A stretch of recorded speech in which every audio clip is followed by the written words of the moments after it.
Friends, அஸ்ஸலாமு அலைக்கும். Welcome back to NATHEERA channel. இன்றைக்கி வந்து பார்த்திங்கன்னா நம்ம வீடியோவில் சங்கரா மீன் வச்சு ஒரு சூப்பரான ஃபிஷ் ஃப்ரை ரெசிபி தான் பார்க்க போகிறோம். நான் வந்து பார்த்திங்கன்னா சங்கரா மீன் வந்து நல்லா கழுவி எடுத்து வச்சுருக்கேன். அதோட அதுக்கு தேவையான மசாலாலாம் சேர்த்துக்க போகிறேன். 1 டேபிள் ஸ்பூன் அளவுக்கு நான் வந்து மிளகாத்தூள் சேர்த்துருக்கேன். அதோட வந்து 1/4 டீஸ்பூன் அளவுக்கு மஞ்சள்தூள் வந்து சேர்த்துக்கலாம். அது கூடவே வந்து பார்த்திங்கன்னா ஒரு 1/4 ஸ்பூன் அளவுக்கு இஞ்சி பூண்டு பேஸ்ட் வந்து சேர்த்துக்கலாம். ஸோ இஞ்சி பூண்டு பேஸ்ட்டு சேர்த்து செய்யும்போது டேஸ்ட் வந்து நல்லாயிருக்கும். ஸோ அதுக்காக இஞ்சி பூண்டு பேஸ்ட் சேர்த்துப்போம். அதோட இதுக்கு தேவையான அளவு உப்பு சேர்த்துப்போம். ஸோ உப்பு சேர்த்துட்டு மீனெல்லாம் நல்லா வந்து பிரட்டி எடுத்துப்போம். இந்த மாதிரி மசாலா சேர்க்கும்போது அது கூடவே நீங்கள் வந்து கொஞ்சமாக வந்து ஆயில் சேர்த்துக்கோங்க. அதாவது சமையல் எண்ணெய் இருக்குல்ல, ஸோ எண்ணெய் கொஞ்சமாக சேர்த்து பிரட்டிக்கோங்க.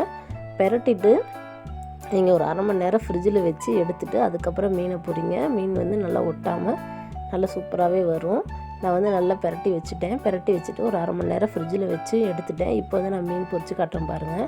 நான் வந்து ஒரு ஆப்பக்கடாய் தான் வச்சுருக்கேன். ஸோ அதில் தான் வந்து மீன் பொரிக்க போகிறேன். ஸோ ஒன்றா பொரிச்சுப்போம். ஒரு 2-3 டேபிள் ஸ்பூன் அளவுக்கு எண்ணெய் விட்டுருக்கேன். ஸோ ஒவ்வொரு மீனாக பொரித்து எடுத்துப்போம். இதில் வந்து உங்களுக்கு மிளகுத்தூள் வேணாலும் சேர்த்துக்கலாம். இன்னுமே டேஸ்ட்டு நல்லாயிருக்கும். ஆனால் வந்து காரம் கொஞ்சம் அதிகமாக இருக்கும். ஸோ அதனால் நான் வந்து மிளகுத்தூள் வந்து சேர்த்தலை.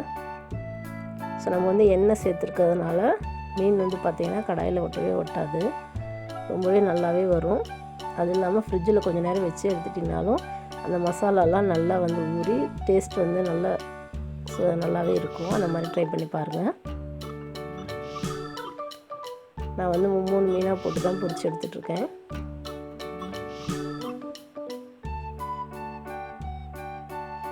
ஸோ ஒரு கையில் செல்லு வச்சு வீடியோ எடுத்துகிட்டு இருக்கிறதுனால என்னால் சரியாக வந்து எடுக்க முடியல. அவ்வளோதான்ல பாருங்கள், கடாயில் ஒட்டாமல் வந்திருக்கு. ஸோ அது மசாலாலாம் பார்த்திங்கன்னா மீனில் ஒட்டி சூப்பராக வந்திருக்கு.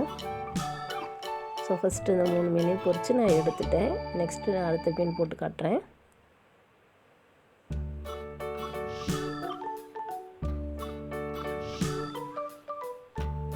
நீங்கள் மீனை வந்து பிரட்டி இது மாதிரி ஃப்ரிட்ஜில் வச்சுட்டிங்க அப்படின்னா நீங்கள் நெக்ஸ்ட் டே கூட செஞ்சுக்கலாம். அது வந்து நல்லாயிருக்கும். மசாலா கண்டிப்பாக ட்ரை பண்ணி பாருங்கள். ட்ரை பண்ணி பார்த்துட்டு எப்படி இருக்குன்னு மறக்காமல் என்னோட ஷேர் பண்ணிக்கோங்க. மறுபடியும் ஒரு நல்ல ரெசிபியோடு உங்களை நான் ரிப்பீட் பண்ணுறேன். அது வரைக்கும் நன்றி, வணக்கம். நம்ம சேனலை மறக்காமல் சப்ஸ்கிரைப் பண்ணி வச்சுக்கோங்க.